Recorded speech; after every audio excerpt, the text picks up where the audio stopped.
Hey guys, how's it going? Today we are going to be going over our day 2 of Unit 4, which is where we talk about infants. Our last lesson was on neonates, which is a newborn baby from the first week of life to the fourth week of life. So infants is going to be past that. So we are now going to go into all of the characteristics and physical attributes and cognitive development and all the different things that have to do with infants. This is kind of a longer lesson, FYI, so just prepare to, this was going to take you a little bit to get through. And then after we are done with your lesson, you're going to go back and take a quiz, and that's all you have to get done this week. So let's go ahead and get started. All right, so infants, this is, I was going to tell you guys. This picture right here, this is my sweet little Presley when she was about 6 months old, I think. She's now almost 7. This is Emma and Russell when they are infants, and this is my favorite picture of Russell. His sweet little pout, he's so sad. And a baby is anywhere from 4 to 6 weeks to 2 to 3 months. So about, let's just go 4 weeks to 3 months is what is considered an infant. Okay, so 4 weeks to 3 months is when your baby is in the infant stage. So how can you develop a bond with an infant? It's actually very, very easy to do. They bond very quickly to people depending on what kind of things you provide them. But here are a few ways that you can develop bonds. Lovingly looking at them. Touch.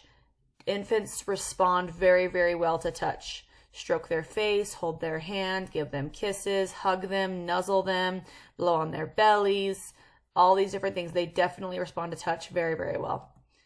Talking to your baby using baby talk.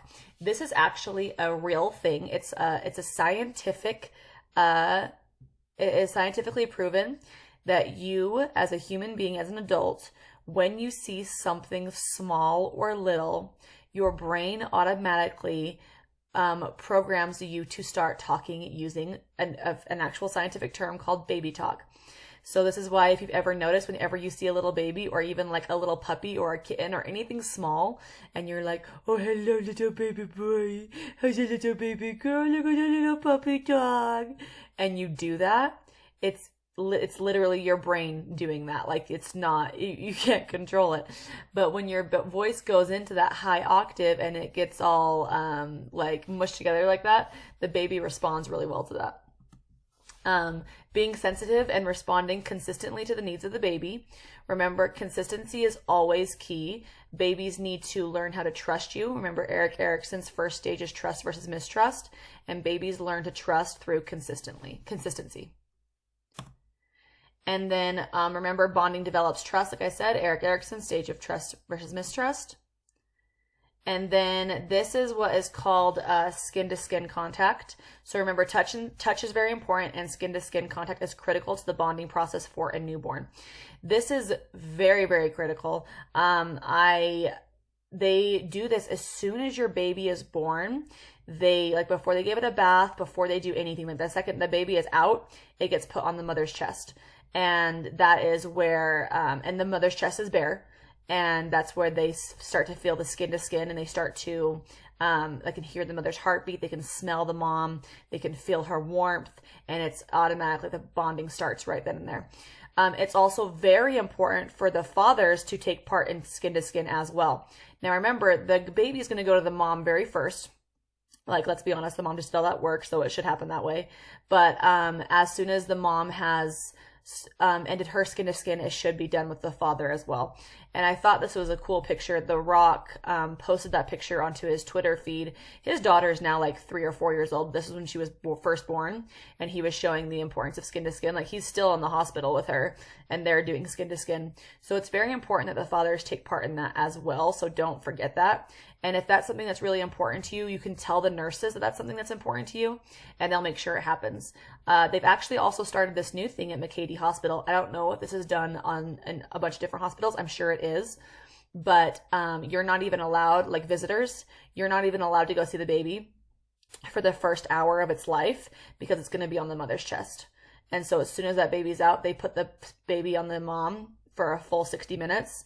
And then after that, they will take the baby, they'll bathe him or her, and they'll clean it up, and they'll make sure the mom is good, and then they'll get the mom some food and all that stuff. And then that's when visitors can start to come see the baby. Remember, we did talk about this in Unit 1. Infants deprived of loving contact and bonding may suffer from slower cognitive development. I showed you that video of the Romanian orphanage. Okay, infants become securely attached when their needs are consistently met. And this is important for both mother, father, aunts, uncles, grandparents, all that thing. A baby actually does bond to you more when you are helping meet their needs.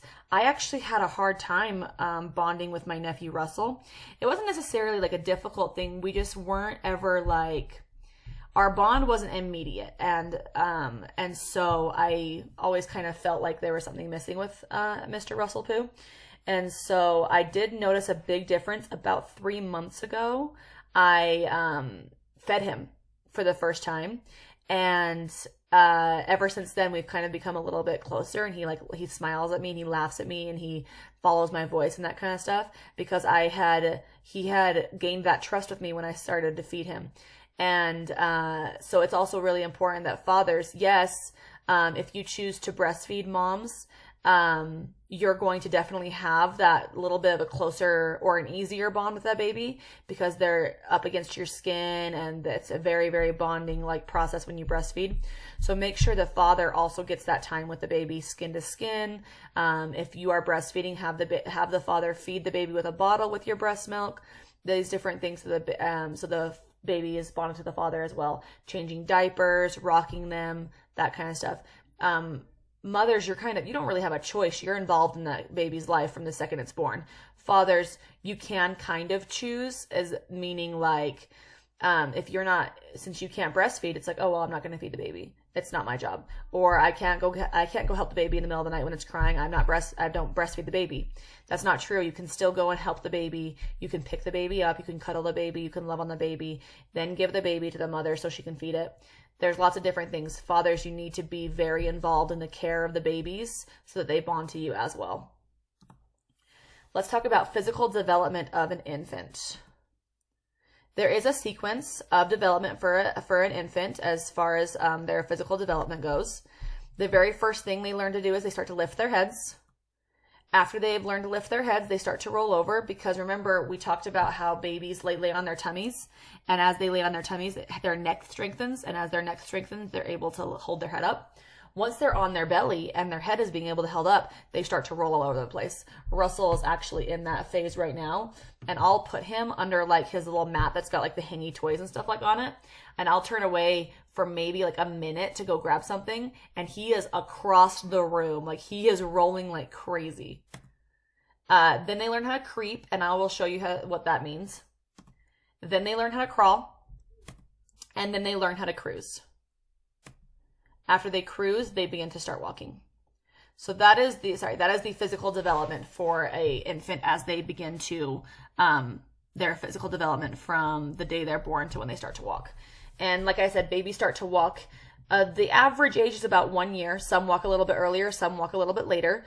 But it just depends on the babies and how they develop. And remember, they mostly develop around the same time, but there is room for a little bit of difference. Okay, so tummy time, what I talked to you guys about. Tummy time is key to all areas of a child's development. When they are put on their tummies, they learn to lift their head up. After their heads lift up, they learn to start rolling over. And once they're on their tummy, after they've rolled over, they learn to start to creep. They learn to crawl. They learn to cruise. And then they use their tummy to put up on their hands and knees to get up on their feet to walk. So tummy time is key to all areas of the child's development. Make sure you give your child proper tummy time. Okay, creeping is when the baby pushes himself around on his stomach. It's kind of like an army crawl, but they don't really use their legs very much. They're mostly just kind of pulling themselves with their arms. After they creep, they begin to crawl. This is my little nephew Shane Boy. When he was about 8 months old, 7 or 8 months old, this is when he started to crawl. He is a cutie. Okay, so crawling is when the baby moves forward on the hands and knees or by dragging the body close to the floor. Then here's Shane Boy again. He was cruising at the same time. So cruising is to walk while holding onto objects for support. It's where they're getting the movement down. They're learning how to keep themselves up. They're learning how to move their legs. However, they aren't quite strong enough and they don't have the balance enough to make sure they don't fall over. So they usually walk along the couch or walk along a chair, or they are holding onto different things as they walk. And then as they become more confident, they'll start to let away from the items and they start to walk on their own. Remember, once they start walking on their own, it is still very wobbly and they will fall a lot, and but they get better at it the more they practice. Okay, and then we're going to go into feeding. So feeding, you can, neonates and infants are fed on demand, meaning they are fed when they are hungry and when they start to cry. And they are fed either through breastfeeding or bottle feeding. Both have their pros and cons to identify and consider. And so we're going to talk about both bottle feeding and breastfeeding, because not every single woman can physically breastfeed, nor do they want to breastfeed, depending on their work schedule or their life or how they personally feel. And that's okay too. As long as your baby is getting fed, your baby's going to be okay. Okay. There are different pros and cons to each. And so we will talk about those. And then you have to make that decision with your partner when the time comes. Okay, so it is your choice, whether breastfeeding versus bottle feeding. I want you guys to remember this saying, fed is best, whether bottle or breast. As long as your baby is getting its nutrients, you're a good parent and you're taking care of your child. But I do want to go through the pros and cons of both so that you can make that educated choice when the time comes. Okay, so health benefits for baby. When you breastfeed, there is a perfect combination and balance of nutrients when it is your breast milk. The breast milk is easily digested, and breast milk contains antibodies that help baby fight infections. Obviously, all good things. Okay. So then we move on to formula. Formula nutrients and proportions do match up closely to breast milk. Most babies will not develop severe infections in the first few months despite the method in which they are fed. A lot of the times, people's opinions will say, oh, well, your baby will be much healthier if they're breastfed, or they'll be smarter, or they'll get less sick, and that kind of stuff. That's not necessarily true.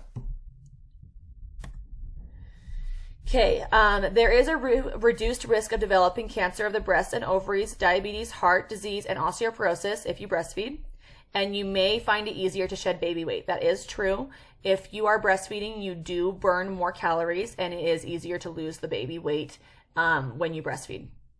If you choose to bottle feed, you can eat any diet you choose instead of conforming to your diet, which works both for mother and baby. Like an example of that is my sister, when she breastfeeds, she can't have very much milk because milk upsets her baby's stomachs. And so if she has milk, the baby's going to get that 6 hours later through the breast milk. Also, spicy foods can upset your baby's stomach. If you are a drinker, if you drink socially or for comfort or whatever it is, but if you have alcohol, when you're breastfeeding, you cannot drink alcohol for a certain amount of hours before you breastfeed. So it can be very difficult, especially if you're feeding on demand. They do have these test strips that you can test your breast milk with to make sure that there's no alcohol content in there. But again, it's not guaranteed. And so when you do breastfeed, you have to cut out, it's very, very smart to cut out all alcohol forms, certain medications, things like that. So it is a little bit more challenging when you're breastfeeding because you have to live a diet that is suitable for you and your baby. There are other benefits when you breastfeed. There's no preparation time. A mother can feed a baby anytime and anywhere. And breast milk is always the correct temperature. It comes out of you the correct temperature, so you don't have to pump and then heat it up or anything like that when you're breastfeeding. Breast milk is free, which is very true. Formula it can get pretty costly. And then it does help create a special bond between the mother and the baby. When you do bottle feed, the baby can be fed anytime, any place by anyone, and that is a very good perk. The mom does not have to be the sole provider of the food. If the baby needs to be fed, she can just say, "Hey, here's a bottle, feed the baby," and it can be by anybody, anytime, any place.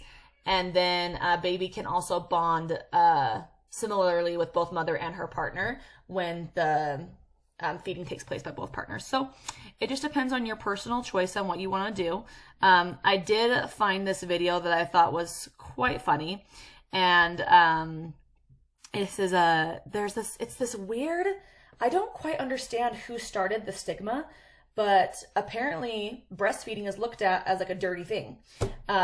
When you breastfeed in public, people get like really upset with you, when in reality, what else are you supposed to do? Like if you're breastfeeding, you've got to feed your baby. And so people get really upset, and it's this big hot topic in the news all the time about women breastfeeding in public and all that kind of stuff. And so I found this video that I thought was pretty funny. It's this girl who is explaining breastfeeding in a very, very sarcastic way. So she's kind of going with all of the people who complain with breastfeeding. She's talking about, like, she is agreeing with them, but in a very sarcastic way. So I want you guys to, oh, hold on. I want you to watch and enjoy. Hopefully my camera doesn't stop, but if it does, we'll just do a part 2. My camera does that when we start videos lately.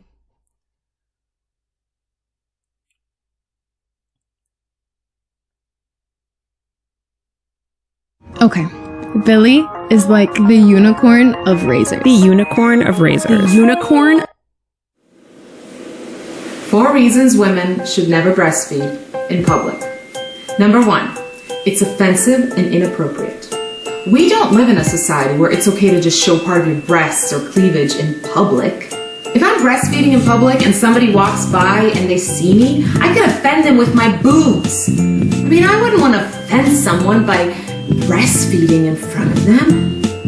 By breastfeeding in public, we are spreading the lie that breasts serve a purpose other than just to turn someone on. And that kind of lie could totally screw kids up. Number 2, even if we use one of those breastfeeding covers, it's not guaranteed that the baby won't like push it off. And then what? Your breast could be exposed for like a second or two seconds. Seriously, babies who push the cover off are just spoiled brats. I don't see what's so uncomfortable about eating with a cover on your head. That's not sweaty or hot or dark or claustrophobic at all. Number 3, women who breastfeed in public aren't doing it because their baby is actually hungry. No, they're just trying to seduce your husbands with their milk-filled, leaking, engorged breasts. Stinks. And if men are staring at a breastfeeding mom's obvious sluttiness, that's totally normal. I mean, what are they supposed to do? Notice her breastfeeding and then look away? Weird. Number 4, we're moms. I mean, we don't need to go out in public. We gave up that right when we started popping out babies. We don't need to go shopping or eat out or have a social life. Nowadays, everybody delivers. Just Amazon Prime it. Even if for some crazy reason, like an emergency, we have to leave the house, there are plenty of places to hide while breastfeeding. I mean, there is no common sense reason why we need to traumatize the public by breastfeeding in front of them. Sometimes I seriously ask myself, did these breastfeeding moms even want to have children? Or did they just have them so they could ruin everybody's day with their exhibitionism? Put your boobs away, ladies! Unless they're dairy-free, then show them off.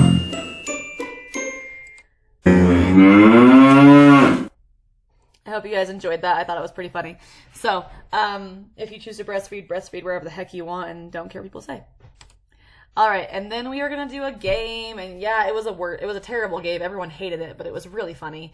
And I would have you guys were gonna wear blindfolds, and I was gonna give you different types of baby food, and you had to sample them, and then you had to guess what they were. And it was really fun. It was really stinky in my room when that happened, and everyone gagged, and everyone laughed, and everyone cried, and it was a great time. And then after every sample of baby food, I'd give you guys candy. So don't worry, I wasn't like the meanest person, but it was really fun, and I'm really sad we don't get to do it. So if you're interested and you want to know what baby food tastes like, just go ahead and buy some and just have a nice little taste. Let me know how it goes for you. Okay, there are 3 baby food stages when it comes to when you can start feeding your baby food and what you can start feeding them, okay? So at 6 months of age is when you can start introducing solid food to your baby. Up until that point, from day 1 to month 6, it needs to be breast milk or formula. Okay, so at age 6 months, they can start having like baby cereal or pureed fruits and vegetables. So basically, you can have any kind of baby food that they sell, because that is pureed fruits and vegetables, or you can buy the rice cereal that you can mix with either water or breast milk, and that they like that too. Stage 2 is 6 to 8 months. They can start having more complex pureed foods, and they can have mashed foods and baby food. And then from age 10 to 12 months, they can start to have soft, chunky foods like finely chopped bananas, blueberries if they're chopped in half. You don't want to ever give a child anything they can choke on. So like grapes need to be cut into fourths. Bananas need to be kind of mashed up. Anything that you feel like could get stuck in the baby's throat, cut it into half or maybe thirds or fourths. They can have chopped chicken, finely chopped chicken, well-cooked pasta, eggs. Scrambled eggs is a one that I used to give Emma a lot. And if your baby pushes food away, follow their lead. Don't force them to eat something if they don't like it. You can try again later, some other time. And then introduce foods one at a time. That helps for if your baby's going to have an allergy to a food, you can figure out what food it is, and you can make sure you eliminate that from their diet. Instead of trying 20 new foods in a day and they have an allergic reaction, you're like, oh crap, I don't know which food it is. Let's try again and see which one gives them an allergic reaction. You don't want to do that. So do foods one at a time. And then, that's what I was saying. You can introduce one food at a time to help identify allergic reactions to food. And then feeding guidelines. Children begin to self-feed at about 8 to 10 months, and it is very, very messy. Just let it happen, okay? I remember when Presley was a new baby, not a new baby, but she was like 7 months old. I gave her blueberries, and I had them like smashed up on her little baby food tray. And I went to go do the dishes while I was watching her eat. She was going to town on those blueberries. And by the time she was done, she was like dyed head to toe in purple. Like she got it in her hair, in her eyelashes, all down her face. Her face from forehead to chin was purple. Her hands were purple. Her legs were purple. Her tray was purple. It was hilarious. It's gonna be messy. Guidelines for self-feeding safely. Always make sure their pieces are small so they don't break. So they don't choke. Make sure their foods are easy to break apart.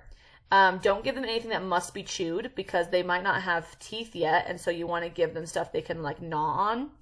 And small amounts at a time, and watch them continuously. Choking hazards are very, very scary. They're very, very sad. Kids die from them all the time from choking. So make sure you're watching them continuously, so that if you do encounter a choking situation, you can do what's appropriate and help them. Begin teaching and modeling healthy eating habits and adequate food nutrition by following the MyPlate guidelines. Give them plenty of fruits and vegetables, grains, protein, dairy. You should not give your kid dairy until they're at least 1 year old. They're more susceptible to getting lactose intolerance if you feed them dairy before they're 1.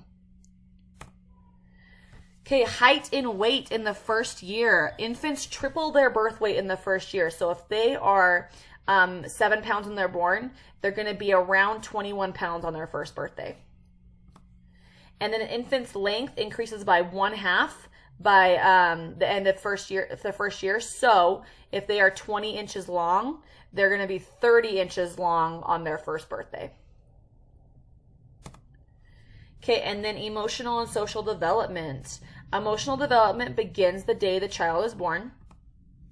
Newborns prefer to look at and interact with the human face. Get your face really close to them and like rub their nose, rub their face, give them kisses, that kind of stuff, because babies can't see. They have very, very, very bad vision when they're first born. It takes them about a year to be able to see all the surroundings around them. So get close to them so they can see you and they can interact with you. Stranger and separation anxiety. Stranger anxiety is when someone comes to visit and the child cries or appears to be afraid of them. Emma was terrified of men with beards. It was just the beards too. It was hilarious. It was like if you were clean shaven, she didn't even care who you were. She'd be like, oh yeah, I'll go with you. You can hold me. That's fine. But if a man came into the house with a beard, she lost her mind. Like beards just scared her so much. And then separation anxiety is a little bit different. It results from separation from a parent or caregiver or a sentimental item. So it's when they get scared, worried, they cry, or they're very nervous when their parent or caregiver leaves them, or they lose a sentimental item. Okay, trust versus mistrust. Infants need consistency and a predictable routine to build trust. Bonding with the baby shows love and affection, and getting to know the child will build trust. Meeting the baby's needs in all areas of development will create trust. Building trust helps the baby to know that the world and the caregiver are comfortable and safe, and that these things are good and can be depended upon. Play facilitates all aspects of development, and children learn through play. There is solitary play. This is when this is the first stage of play, and this is when playing alone or engaged in activities that only need one person. Children don't really socialize when they're babies. They don't really understand how to. They like to play by themselves. Okay. Then they move on to onlooker play, which is where they are sitting back and watching others playing as if they are observing them or waiting for their turn to participate. In an activity like Duck, Duck, Goose would be an example. You're watching and you're waiting your turn. Okay, cognitive development for infants. There is, we are in Piaget's sensorimotor stage of development, and it lasts from birth to about age 2, and babies learn through their senses and their own actions. Sensory stimulation is vital to brain development and fostering intellectual activity. Babies put things in their mouths to learn through their senses. Babies will put everything in their mouths, so make sure your home is baby safe, okay? They begin to act intentionally to produce results. That was the direct groping that we talked about in was it unit 1 or unit 2? I think it was unit 2. We talked about directed groping, when they started to do certain things to see what the result would be. They begin to solve problems. They start to learn what works and what doesn't work. If a toy is not fitting through their crib, they'll start to maneuver it, and they'll try and figure out how to fit things in. They start to problem solve and figure out how to make things work for them. They start to imitate others. This is actually hilarious to watch. Oh my goodness, it was so funny. My little niece Emma, she's 2.5, and I was babysitting her, this was a while ago, this was a few months ago, with my dad. My dad was helping me babysit her and Russell, because I can't do both at the same time because they're a lot. And so he was helping me, and I was holding Russell, and my dad, he sneezes, okay? And when he sneezes like 12 times. And so he has a sneezing attack. And when he has a sneezing attack, it scares Russell. And Russell starts to cry. Now, pause. Emma, she's in the stage where if she gets in trouble, she goes to timeout, okay? And so when she goes to timeout, my sister will always be like, Emma, go to timeout. And she gets really sad when she has to go, and it breaks your heart. And her timeout spot is on the stairs. So she walks over and she sits on the second part of the stairs. She's crying the whole time, FYI. And she has to fold her hands and put them in her lap. And then she can't come out until she's ready to be happy, and she says sorry. Okay, so that's what that's her punishment right now, is her timeout. So anyways, flashback to my dad has a sneezing attack, and it scares Russell. And he kind of starts to like whimper and cry a little bit. And Emma turns around and goes, Papa, go to timeout. You scared Russell. And my dad's just like, what? And she grabs his hand and walks him all the way over to the staircase and says, sit down. And she's like pointing her finger at him and like lecturing him. So my dad sits down and she's like, put your hands in your lap. So he puts his hand in his lap, and she's like, and then she starts to like lecture him, and she's like, you scared baby Russell, obviously in a 2-year-old voice, so it's really cute. And she's like, you can't do that, and all this kind of stuff, right? So I'm just dying laughing at this whole thing while I'm watching it happen. And then about 2 minutes later, she goes, Papa, are you sorry? And he goes, yes, I'm sorry. She goes, say sorry to brother. And so he's like, Russell, I'm sorry. And she goes, are you happy now? And he says, yes. And she goes, okay, you can get out. So they start to imitate things that you do, and they start to say things that you say. So be careful about that. I was changing Emma's diaper the other day, and she started kicking it. And I was like, Emma, stop kicking me. It pisses me off. And she goes, it pisses me off. And I was like, oh no, shoot. And she goes, oh no, shoot. And I was like, okay. I gotta stop saying certain things. Kids, they pick up really fast. And so if you say things you don't want them to say, they're gonna catch up on it, and it's really funny. So I don't recommend it, but it is hilarious when it happens. Look for, and they start to look for and find hidden objects. They start to have object permanence. Back before they have that, you can hide an item from them and they just forget it's there. But when they are starting to grasp object permanence, you hide an item and then they start to look for it. They know it's there. They begin to explore and do experiments. And they began imaginative thinking. This is actually really cool. So Emma's 2.5, and she has started playing with her Elsa and Anna dolls, and she has started to give them voices. And she'll be like, "Hi, Anna, do you want to sing with me?" And like, she'll be like, "Hi, Elsa, you're my friend." And she says that kind of stuff. And so she starts to give them voices, and she starts to imagine them as people. Language development that starts to begin with crying, then cooing, then babbling. Russell's 6 months old, and he has started babbling constantly. And then they start to say single words like dada, mama, more, please, that kind of stuff. And then they start to put a few words together like thank you, you're welcome, I love you. Obviously it sounds like a 2-year-old, a little bit older kid, but like, let's see, Emma says, "Oh, welcome." That's how she says you're welcome. And then thank you is thank you. And then she says I love you. It goes I ash you. And that means I love you. And then whenever she says over there, she goes over there, which is one of my favorite things she says. And so they're obviously, their language isn't perfect, but that's the cutest part about it, is their little, how they say certain words. Okay, crying. There are 4 basic cries. Hunger is the most demanding cry. Pain, bored, and if they're crying because they're bored, it does grow louder and more intense if ignored, and then if they're angry. Appropriately interpreting their crying develops trust and teaches a child about positive attention getting.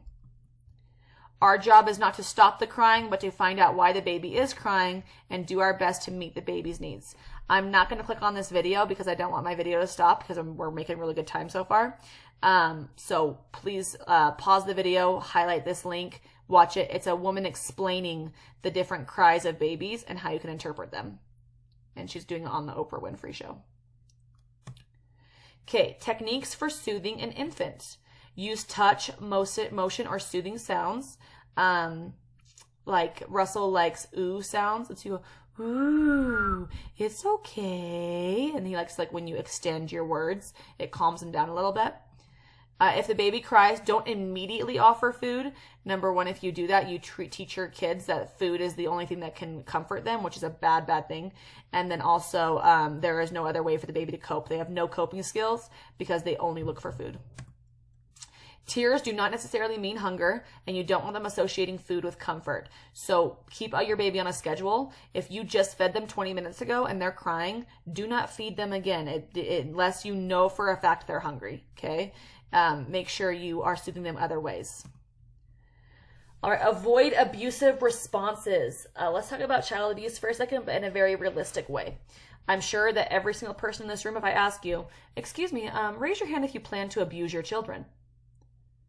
No one's going to raise their hand because no one plans to abuse their children, hopefully, okay? It happens with a very simple equation, okay?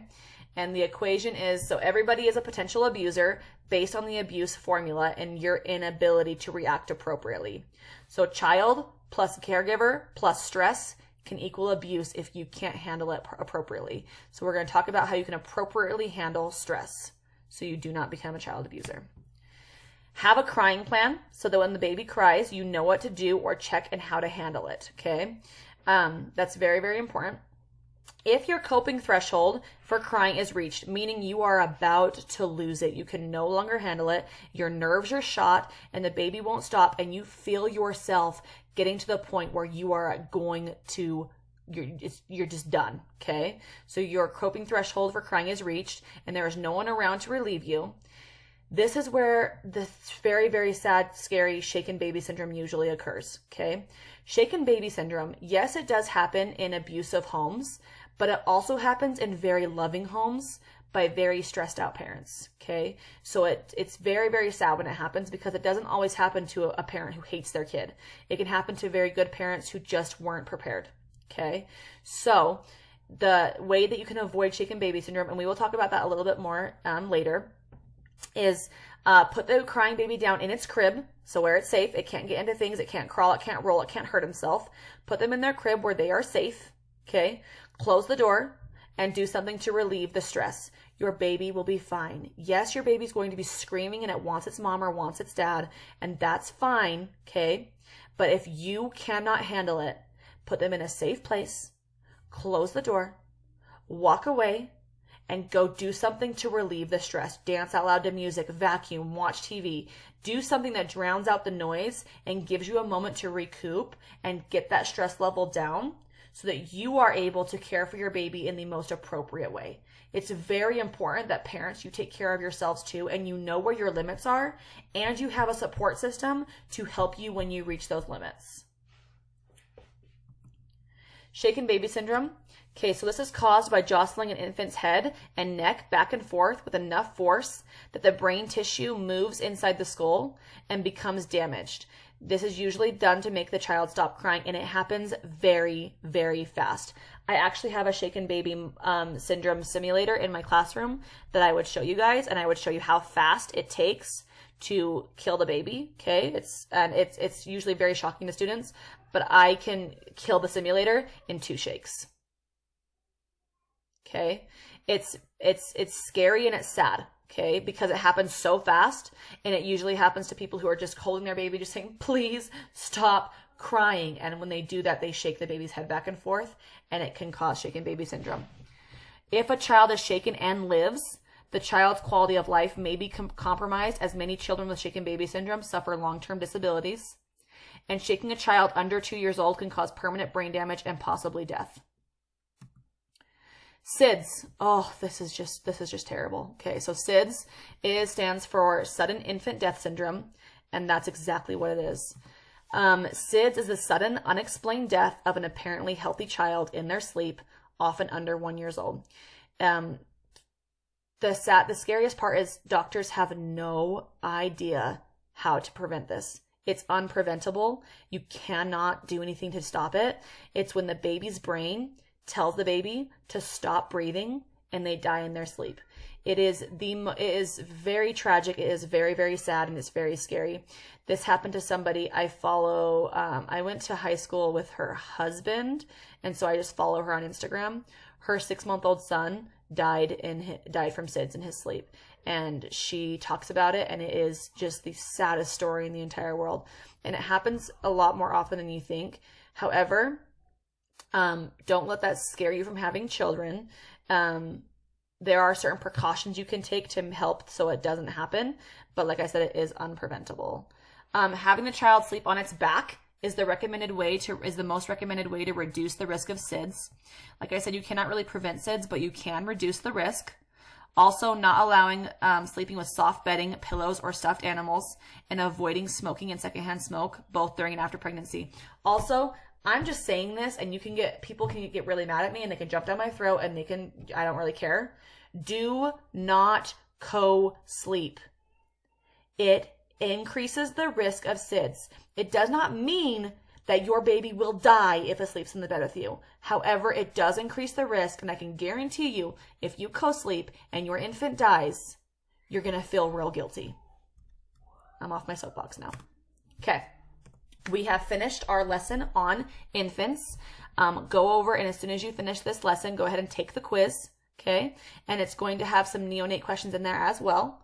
And then next week, we will move on to our day 3, which is going to be talking about toddlers, the funnest age. I actually really do agree with that. I think toddlers are hilarious, and they're my favorite. So I miss you guys terribly. I hope you have a wonderful, wonderful rest of your year, and I wish we were in class together. Bye.